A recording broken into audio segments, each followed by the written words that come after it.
Qué bueno es adorar al Señor juntos, ¿cierto? ¿Ah? ¿Y sabe cuándo es que eso se pone bien poderoso, bien poderoso? Cuando estamos juntos y adoramos a Dios, cuando solos allá, en tu casa, tú adoras al Señor. Te enciende allá, llega aquí encendido.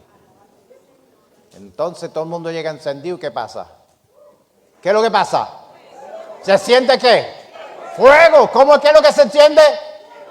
Fuego. Eso tiene que estar todo el tiempo. Amén. Eso es. ¿Cómo dijiste?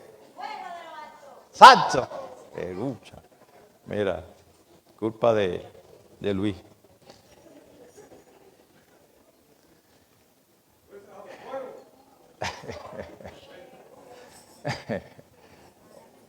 Hoy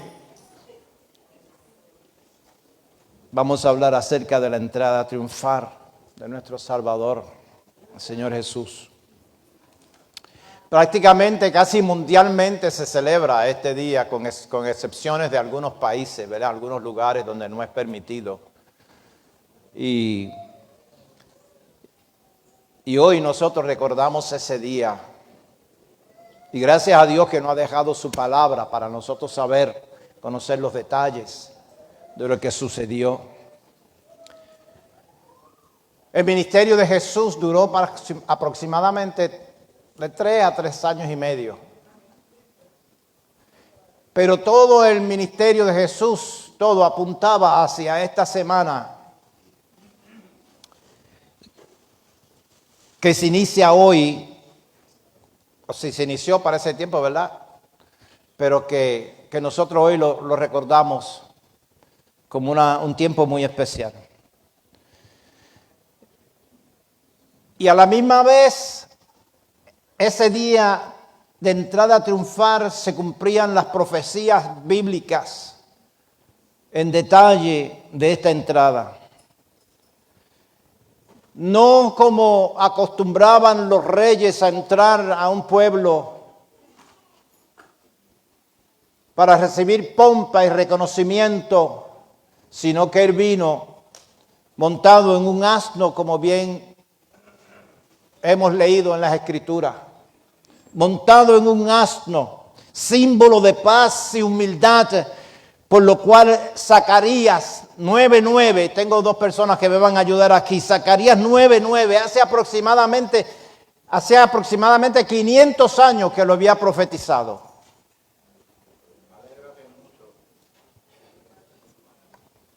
Alégrate mucho, hija de Sión, da voces de júbilo, hija de Jerusalén. He aquí tu rey vendrá a ti, justo y salvador, humilde y cabalgando sobre un asno, sobre un pollino, hijo de asna. Por eso fue que Jesús le dio instrucciones específicas a los discípulos para que ellos fueran y buscaran precisamente ese pollino. Y él le indicó que cuando lo fueran a soltar le iban a preguntar, y le dijo, no, el Señor lo necesita. Ya Jesús sabía, él sabía lo que iba. Y le dio instrucciones específicas. Y pusieron mantas sobre el pollino una vez que lo trajeron. Y él se montó en el asno y comenzó la trayectoria de 1 kilómetro aproximadamente. Desde el monte, sube al monte de los Olivos y luego baja del monte de los Olivos montado en ese pollino. Y había una gran multitud. Por lo tanto, del monte de los Olivos va bajando y llega al valle, cruza el valle de Sadrón y entra a la ciudad. Yo quiero que ustedes se trasladen allá. Se trasladen a ese momento ahí. Y esa multitud que siempre rodeaba a Jesús, no eran solamente los discípulos, eran muchos discípulos. Había una multitud grande. Iba esa multitud para entrar junto con Jesús. iban en dirección del oriente, desde el monte de los Olivos hacia la entrada del oriente, la puerta del oriente de Jerusalén. También se le conocía como la puerta de la misericordia, la puerta de la vida eterna, la puerta dorada, que era la puerta oriental que da frente al monte de los Olivos, donde Jesús pasaba mucho tiempo, por cierto. La multitud se alegró mucho y tomaron palmas en las manos y comenzaron a batirlas. Las palmas y comenzaron a decir: Hosana, Hosana, el que viene, bendito el que viene en el nombre del Señor. En Apocalipsis capítulo 7, verso 9, vemos también el asunto de las palmas. Después de esto miré, he aquí una gran multitud, la cual nadie podría contar, de todas las naciones y tribus y pueblos y lenguas, que estaban delante del trono de la presencia del Cordero, vestidos de ropas blancas y con palmas en las manos. Vemos la visión, esa es la visión de Juan en Apocalipsis. Eso es señal de victoria, de celebración. ¿Acaso no vamos a celebrar cuando lleguemos allá? Va a haber una fiesta y va a durar por toda la eternidad. Y así que ahí estaban muchos de otras tierras, había gente de otros lugares, porque cuando el tiempo de la Pascua estaban celebrando, venían de todos los lugares a celebrar la Pascua. Y allá en Jerusalén la población usualmente fluctuaba entre 50 a 60,000. Pero cuando llegaba el momento de la fiesta de la Pascua, aumentaba a 100,000 hasta 250,000 de personas. Entonces no solamente había muchas personas, había muchas ovejas. Todo el mundo traía ovejas, había una hemorragia de ovejas allí para celebrar la cena. Así que aquello estaba lleno de gente. Y mucha gente, no solamente los que vivían allí, sino de otras áreas. Entonces lo reconocían como el Mesías. Lo reconocían como el Mesías que ellos estaban esperando. Ustedes saben que cuando uno tiene unas expectativas de alguien y las expectativas no se dan, como que uno se decepciona. Pues ellos tenían unas expectativas de que Jesús, el Mesías, venía.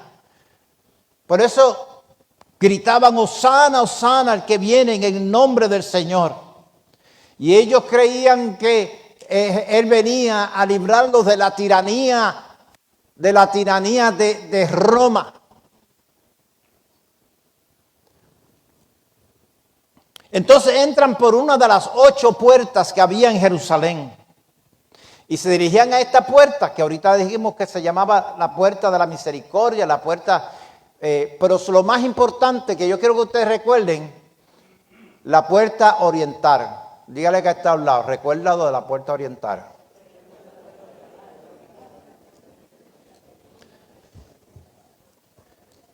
Jesús se dirigía y la gente estaba emocionada porque entraría el Mesías por la puerta oriental. Y antes de entrar, ahorita hablamos por qué, y antes de entrar a la puerta a Jerusalén, Él se detiene y mira la ciudad. Y en el verso 41, que yo creo que no está allí, al 41 al 43. Y cuando llegó cerca de la ciudad, al verla, lloró sobre ella, diciendo: oh, si también tú conocieses, a lo menos este es tu día, lo que es para tu paz, mas ahora está encubierto de tus ojos, porque vendrán días sobre ti, cuando tus enemigos te rodearán con vallado y te sitiarán, y por todas partes te estrecharán. Él sabía que dentro de los próximos, en 5 días, lo iban a entregar, lo iban a crucificar. Y en 4 días Judas lo iba a entregar. Jueves, viernes iba a ser sacrificado por amor a ti, por amor a mí, por tus pecados, por mis pecados. Murió por mis pecados. Dígase usted mismo, murió por mis pecados.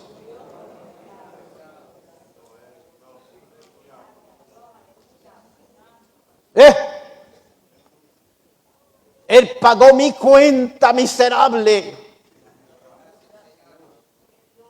Allí en la cruz. Por puro amor. Por pura misericordia. Él lloraba porque la nación como reino político y religioso lo rechazaría. Y dice, ay, si tú supieras, ese verso 42, lo que es para tu paz. Si solo tú supieras lo que te va a suceder. Si solo tú supieras quién yo soy, pero estás ciego. Estás ciego. Yo te ofrezco paz y victoria. ¿No es eso lo mismo que Él nos ha ofrecido a nosotros? ¿No es eso lo mismo que nosotros estamos disfrutando ahora? Paz y victoria. Algunos más, otros menos. Porque depende de la obediencia, del sometimiento.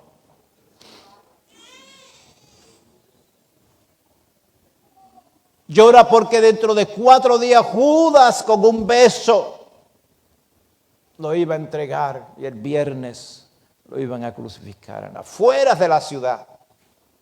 Afuera de la ciudad. Es sorprendente como esta misma multitud, a mí siempre eso me ha llamado la atención, y yo creo que a todos, ¿verdad? Como esa misma multitud que gritaba Hosana, Hosana, con alegría y con las palmas dentro de unos días, gritaban, ¿cómo gritaban? Eso mismo gritamos nosotros con nuestros pecados y desobediencia. No eran aquellos nada más. Éramos nosotros también. Nosotros también.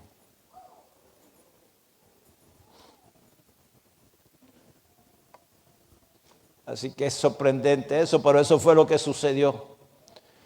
Yo quiero hablar de 3 motivos o razones por las cuales ellos lo rechazaron.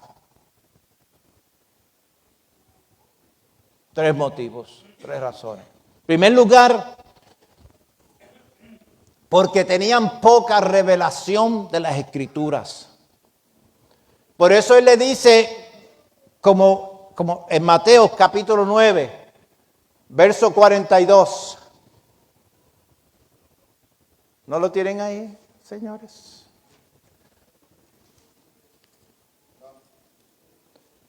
Pues vamos a buscarlo. 9:42. ¿Tienen? ¿Quién lo lee? Sí, no, Lucas. Lucas 9:42, Lucas. Léelo. Alabado sea. Diciendo, oh, si tú también tú conocieseis, a lo menos en este tu día, lo que es para tu paz, mas ahora está cubierto de tus ojos. ¿Por qué? Porque no entendían las Escrituras, no eran todos, fíjense, no eran todos los que estaban encubiertos, o sea, había gente que reconoció a Jesús. Inclusive cuando los llevaron al templo a presentarlo, allí habían 2 personajes que reconocieron quién era Él. pero no tenían el conocimiento, lo que decía la palabra del Señor, porque ellos esperaban un Mesías político. Por eso decían Hosana, que significa sálvanos, sálvanos. Y era sálvanos de la tiranía de los romanos.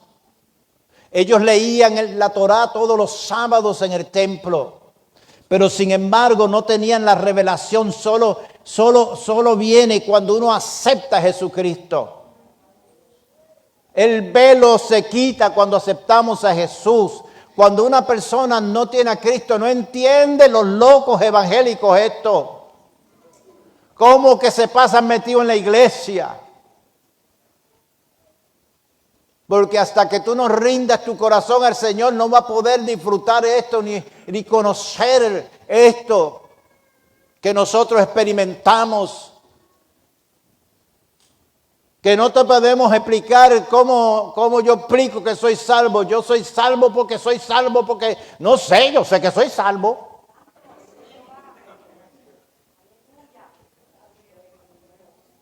Eso viene cuando nosotros nos rendimos al Señor.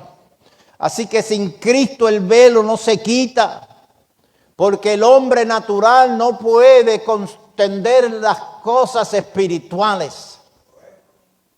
El velo se quita cuando nosotros nos rendimos a Él. No tenían la revelación.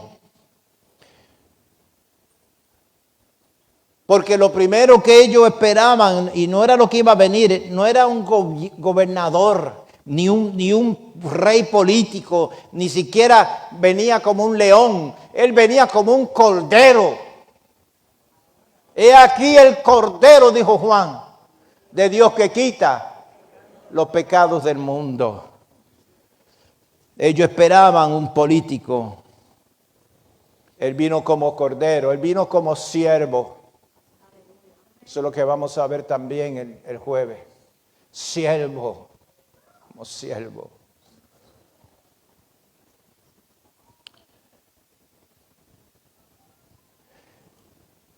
Había entre ellos, que inclusive estaban en los mismos discípulos, ellos esperaban un político que viniera, ¿verdad?, a ponerlos a ellos por encima de todo lo que había de Roma.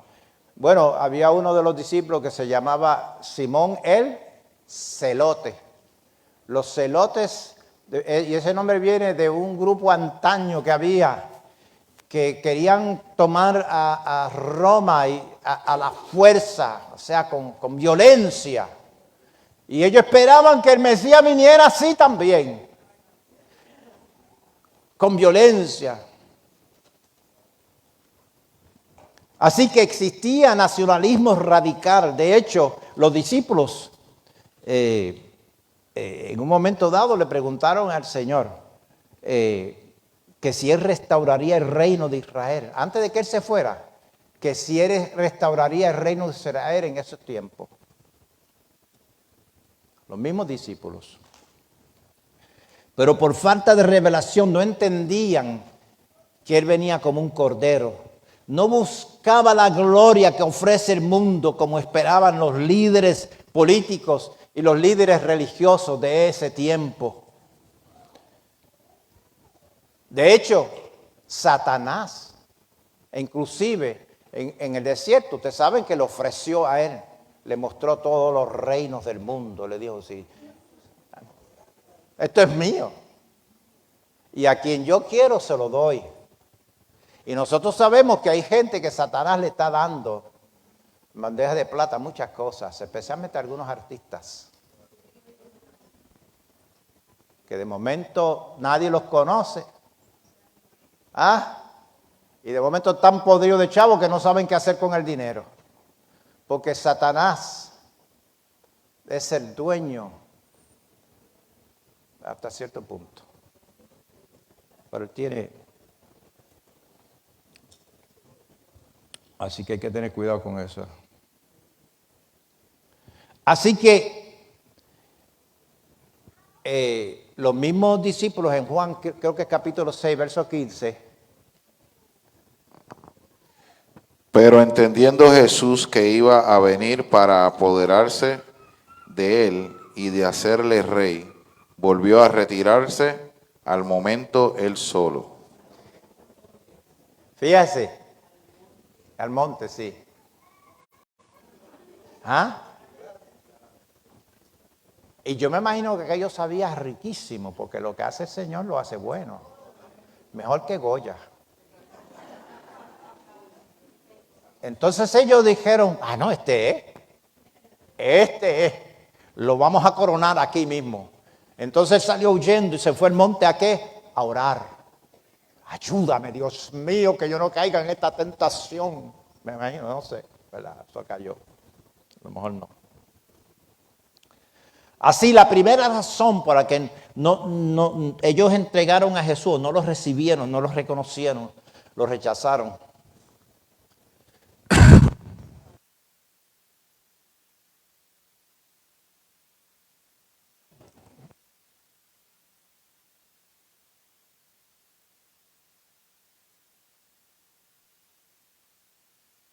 Tenían revelación de la palabra. Hermano, mire, por eso es tan importante. Cuando usted se mete a leer la palabra y a estudiar la palabra, y usted se dé cuenta de las cosas que a Dios le importan, que son importantes para Dios, y usted comienza a someterse al Señor, Dios le va a mostrar. Porque Dios lo dice, te mostraré cosas grandes y ocultas que tú no conoces.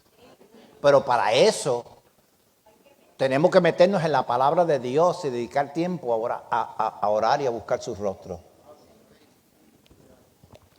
No hay forma, porque esta carne siempre está activada. Y el infierno, el diablo y los demonios siempre están ahí listos para, ¿entiendes? Y lo único que nosotros podemos hacer es usar las herramientas que Dios nos ha dado, la palabra, la oración, ¿te entiendes? Y sobre todo la obediencia, el sometimiento a la palabra del Señor. Así que la primera razón era que no tenían revelación de la palabra. El Antiguo Testamento señalaba que Él venía primero a establecer el reino, un reino espiritual, no un reino político. Eso fue lo que Él le dijo a los discípulos en el capítulo 24 de Lucas, versos 26 y 27. Él le explicó, le dijo a ellos, ellos no entendían esto. No era necesario que el Cristo padeciera estas cosas y que entrara en su gloria. Y comenzando desde Moisés. Desde Moisés. Y siguiendo por todos los profetas, les declaraba en todas las escrituras lo que de él decían. De él, de Jesús decía. Fíjese, desde el Antiguo Testamento estaba hablando de Jesús y cómo era que iba a morir. Todas esas cosas estaban ahí. Y ellos lo leían todos los sábados, pero no entendieron. Aún el pueblo judío tiene un velo puesto, a pesar de que leían el Torá. Pero Pablo, en 2 Corintios capítulo 3, verso 15 y el 16, dice que por Cristo es quitado el velo. Y aún hasta el día de hoy, cuando se lee a Moisés, el velo está puesto sobre el corazón de ellos. Todavía. Pero cuando se conviertan al Señor, el velo se le quitará. Y en segundo lugar, ese era el primero, por no tener revelación. En segundo lugar, porque no conocían los tiempos proféticos en que estaban viviendo. No conocían el tiempo profético.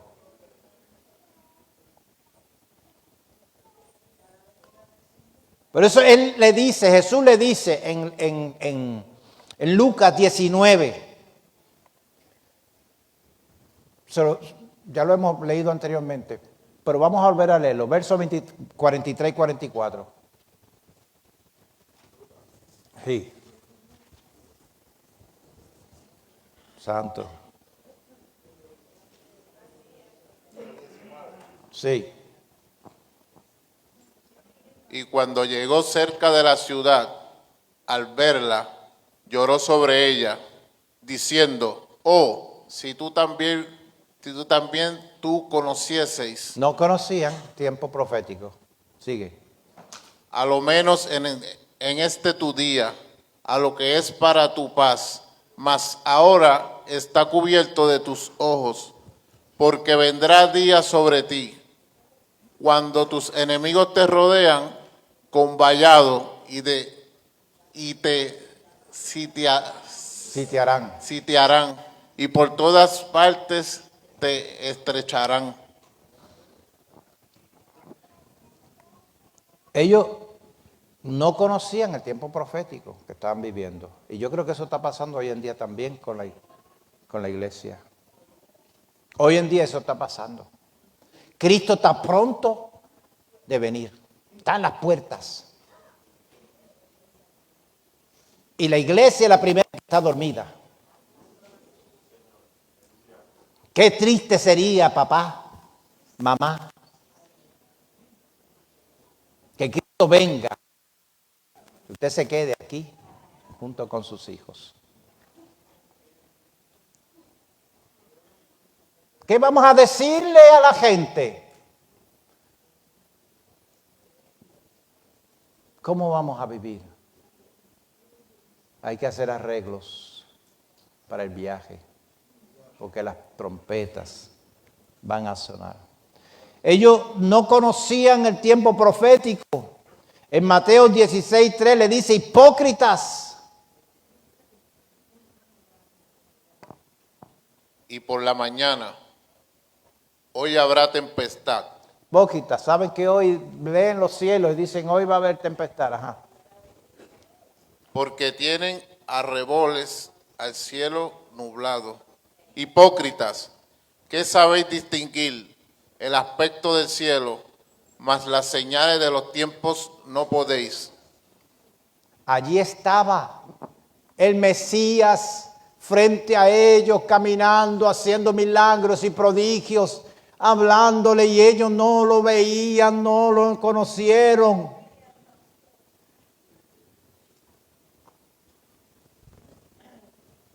Yo me pregunto, ¿habrá gente ignorando el tiempo profético que estamos viviendo?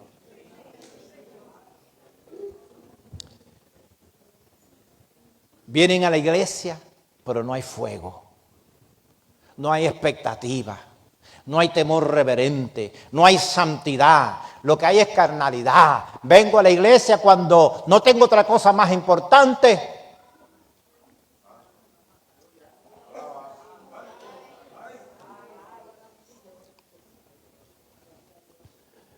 Tenemos que revisarnos.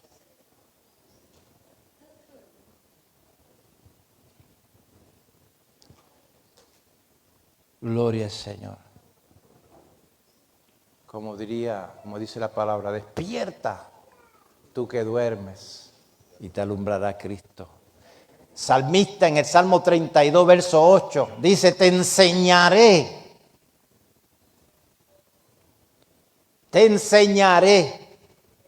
No sé si está. Te haré entender y te enseñaré el camino en que debes andar. Sobre ti fijaré mis ojos. Dios está dispuesto a enseñarnos. Abre tu Biblia y Dios va a comenzar a enseñarte. Ven a la iglesia y Dios te va a hablar. No en vez en cuando. Ven los domingos, pero ven los miércoles. ¿Qué te cuesta? ¿Te cuesta tanto? Más le costó a él. Más le costó a él. ¿Te cuesta tu comodidad? ¿Tú crees que él estuvo cómodo allí? Imagínate tú en el madero ese con clavos metidos en tus manos, en tus pies, desnú, hernú. No tenía ningún pañito como lo ponen ahí.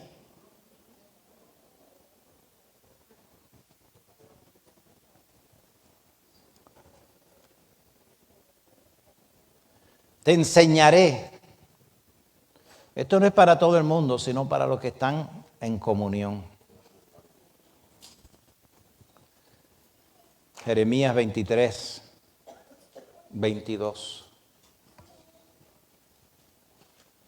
Pero si ellos hubieran estado en mi secreto, Ahora estamos hablando. habrían hecho oír mis palabras a mi pueblo y lo harían hecho volver de su mal camino Está hablando de los profetas. y de maldad de sus obras. Está hablando de los profetas de antaño. Si ellos hubieran estado, ¿dónde? En mi secreto. Si ellos hubieran estado en mi secreto, él está diciendo, le hubieran hecho conocer al pueblo. Mire, pastores de esta iglesia, líderes de ministerio, predicadores de esta iglesia, hay que estar metido en el secreto de Dios, en presencia del Señor, para que Dios hable al pueblo y el pueblo sepa por dónde tiene que ir. No hay de otra. Porque Dios quiere enseñarnos, Dios habla a través de su palabra. Él habla cuando un hombre, una mujer se para aquí bajo la unción del Espíritu y comienza a hablar, a ministrar por el Espíritu de Dios. Pero para eso hay que estar en el secreto de Dios. Por eso la insistencia de que los domingos por la mañana venga gente a orar y a clamar aquí.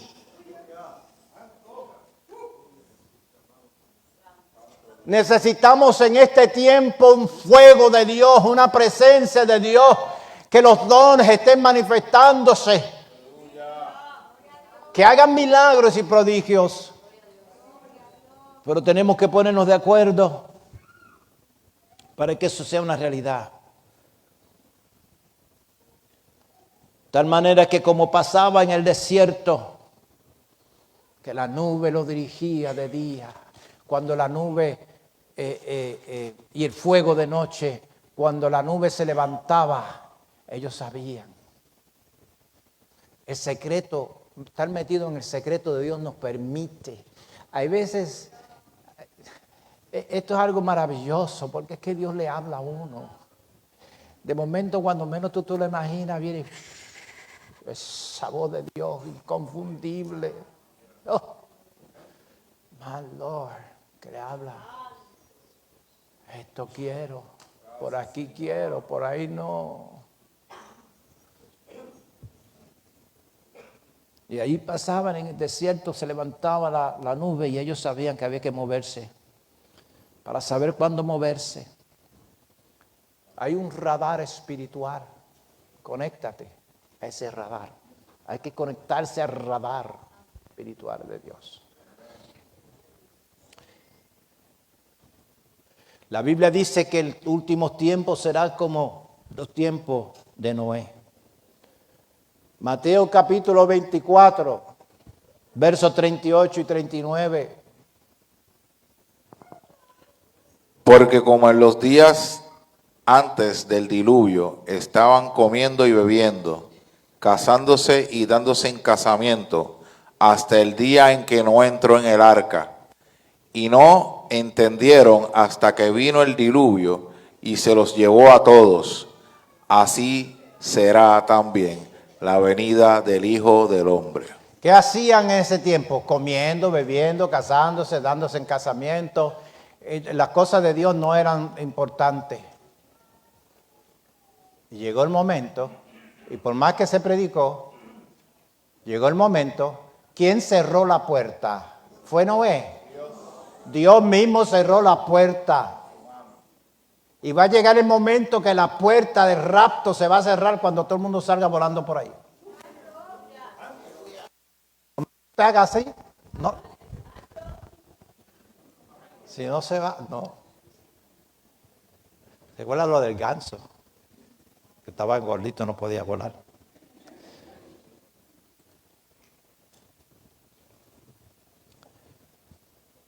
Por lo tanto, vamos a consagrar nuestras vidas. Así que número 1, ignorancia, poca revelación de la palabra de Dios, por eso los rechazaron. Número 2, falta de comunión, de estar en el secreto de Dios, de vivir vidas en búsqueda, sedientos, hambrientos. Pero número 3, porque Dios en su soberanía, a algunos no les gusta que usemos esta palabra de permitió, pero Dios en su soberanía, lo que fuese, permitió que se endureciera el corazón de ellos. Pero fueron ellos mismos. No fue que Dios quería que ellos se endurecieran. Es que por la desobediencia y el descuido, resultado 1 más 1, 2. Se le endureció el corazón. Se le endureció el corazón a ellos. Desde un principio, las promesas eran para el pueblo judío, no eran para los gentiles. Inclusive Jesús en el capítulo 15 de Mateo, versos 24 y 27, vemos algo bien interesante ahí, que a algunos como nos choca algunas veces esto. Él respondió y dijo: no soy enviado sino a las ovejas perdidas de la casa de Israel. Entonces ella vino y se postró ante él, diciendo: Señor, socórreme. Respondió él, dijo: no está bien tomar el pan de los hijos y echarlo a los perrillos. Y ella dijo: sí, Señor, pero aún los perrillos comen de las migajas que caen de la mesa de sus amos. O sea, que entendamos que era para el pueblo judío, ¿verdad? Pero sin embargo, vamos a ver cómo esto se extiende a la iglesia gentil. La iglesia gentil fue injertada por la dureza del corazón. El corazón de ellos fue endurecido. Yo lo entiendo como si se hiciera un paréntesis y se metiera la iglesia ahí. Por el endurecimiento del corazón de ellos. En Pablo lo dice en Romanos, lo enseña en Romanos capítulo 11, verso 17, y después brincamos al verso 25. Pues si algunas de las ramas fueron designadas, Desgajadas. desgajadas, Con calma. y tú, siendo olivo silvestre, has sido injertado, ¿Quién era el olivo silvestre? Nosotros, los gentiles. has sido injertado en lugar de ellas, y has sido hecho participante de la raíz y de la rica savia del olivo. Pero algún día todo Israel sería salvo aún a pesar de que ellos rechazaron al Señor.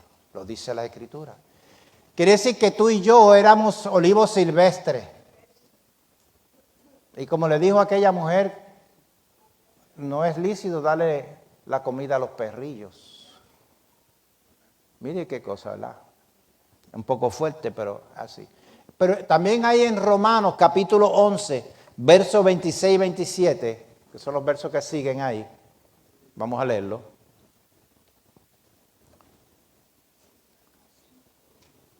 Leímos el verso 25. Léelo. 25, 11:25 dice aquí. Sí, Señor. Porque no quiero, hermanos, que ignoréis este misterio, para que no seáis arrogantes en cuanto a vosotros mismos, que ha acontecido a Israel endurecimiento, en parte,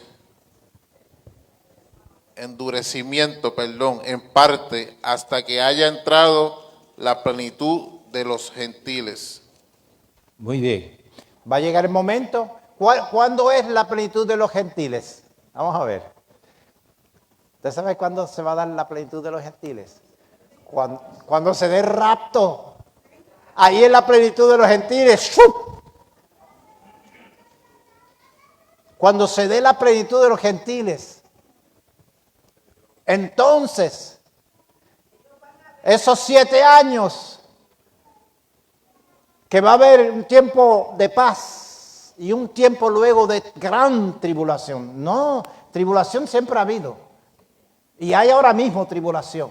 Porque aunque tú no estás bajo tribulación, hay lugares allá donde la gente está pasando por tribulación. Pero va a ser la gran tribulación.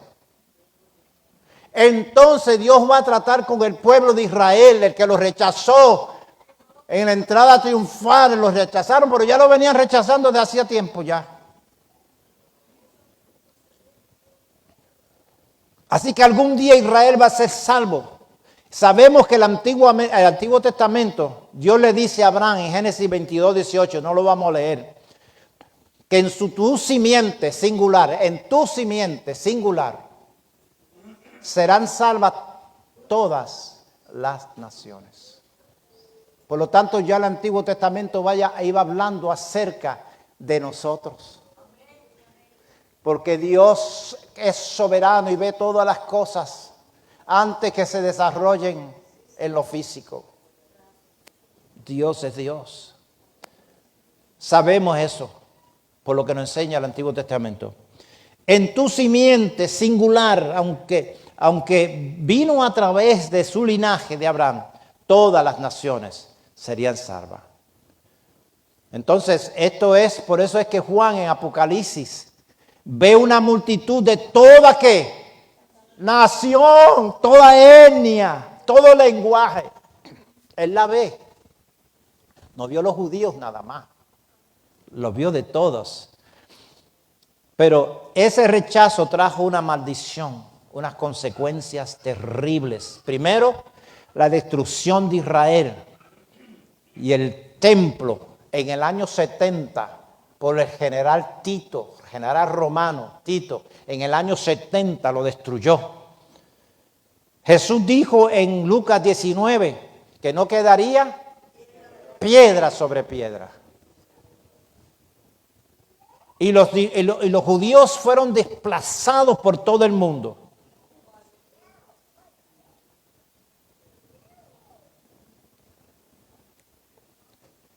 Número 2, vinieron siglos de persecución.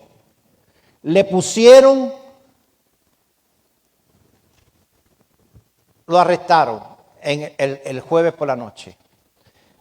Se lo entregaron a los gentiles, a los romanos, Poncio Pilato. Poncio Pilato dijo, yo no hago ningún mal en este hombre. Aquí yo no hago falta alguna en este hombre. Dice que se lavó las manos como Pilato. Y entonces, ¿qué pasó ahí? Ellos dijeron, crucifíquenle. ¿No encontraste nada mal en ellos para matarlo? Crucifíquenle como quiera. Y dejen que la sangre de él caiga sobre nosotros. Cuando ellos dijeron así, le vino una maldición al pueblo judío, que ahí comenzó la tragedia grande de ellos.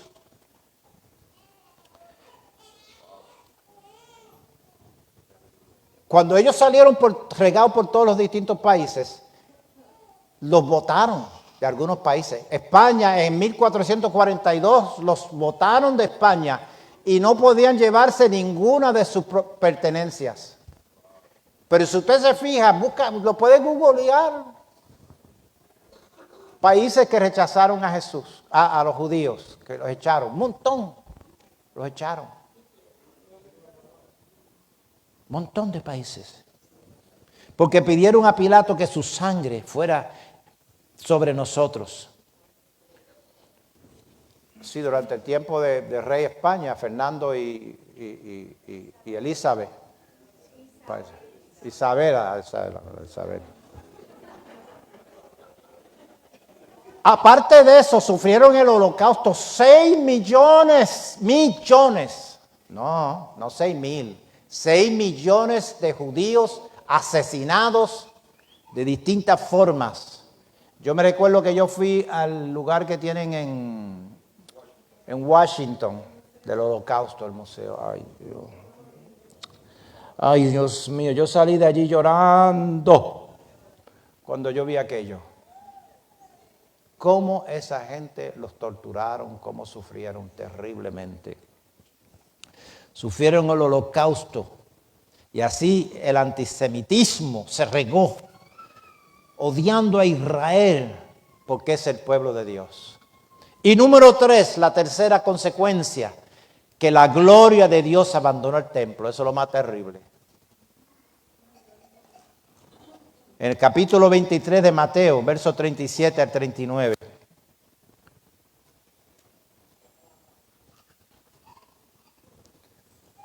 Jerusalén, Jerusalén, quien matas a los profetas y apedreas a los que te son enviados. ¿Cuántas veces quise juntar a tus hijos como la gallina junta sus polluelos debajo de sus alas? Y no quisiste. He aquí vuestra casa os he dejada desierta. Alguien que lea 39.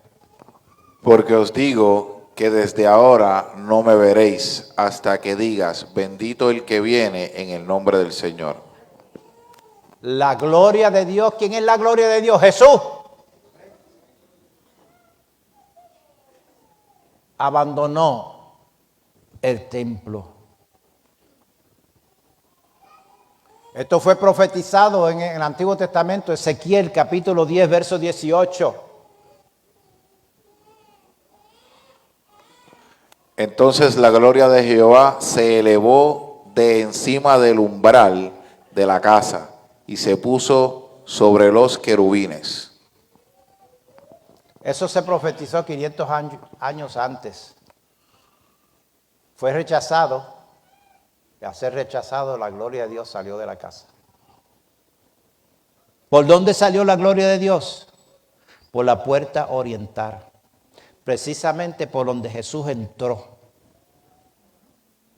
Ezequiel capítulo 11, verso 23.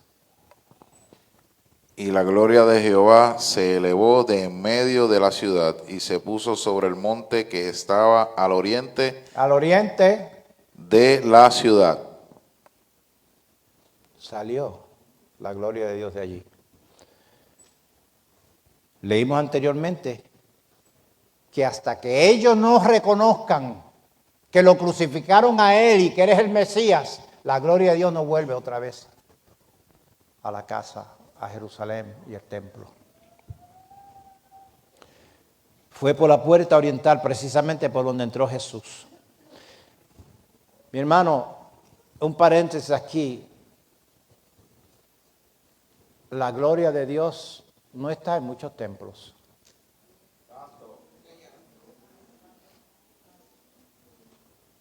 Me estoy refiriendo a nosotros como templos del Espíritu Santo.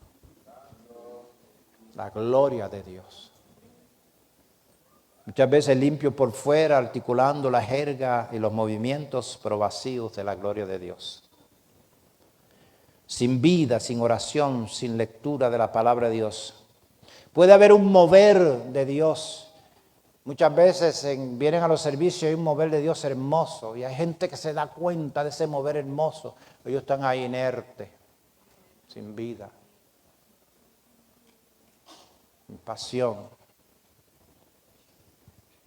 Ahora, apagado y sin fuego. Ahora déjame terminar con una buena noticia. Termino ya. Ese mismo Ezequiel, 2 capítulos más adelante, dice que la gloria de Dios regresaría. Cuando la gloria de Dios regresa es en la segunda venida del Señor. Usted sabe que hablamos ahorita del monte de los olivos. Cuando llegue Jesús por segunda vez, se va a parar ahí. Se va a abrir, va a haber un terremoto. Y va a entrar por la puerta oriental. Porque cuando Él se fue, cuando la gloria de Dios se fue precisamente de allí, de ese monte, cuando los discípulos estaban con Él allí. La gloria de Dios se fue. Pero dice la Biblia que va a regresar y se va a parar allí en aquellos montes. Va a haber un terremoto y se va a meter por allí al templo y va a ocupar su lugar.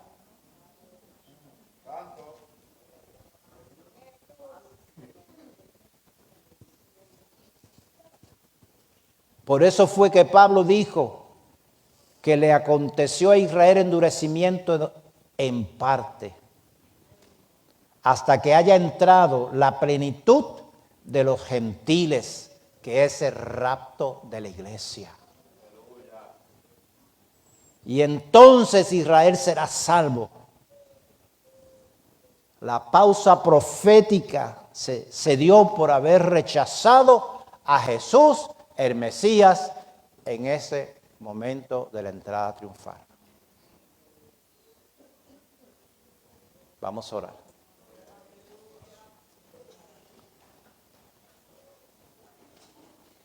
Ya la entrada triunfal se dio.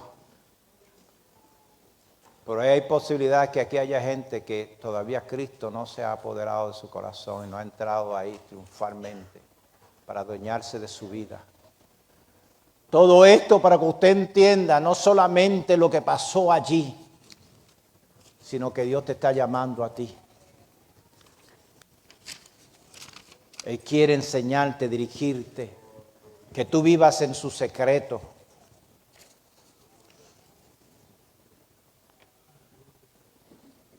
Aleluya. Gloria a su nombre. Aleluya. Vamos a cantar algo dulce y suave. Aleluya.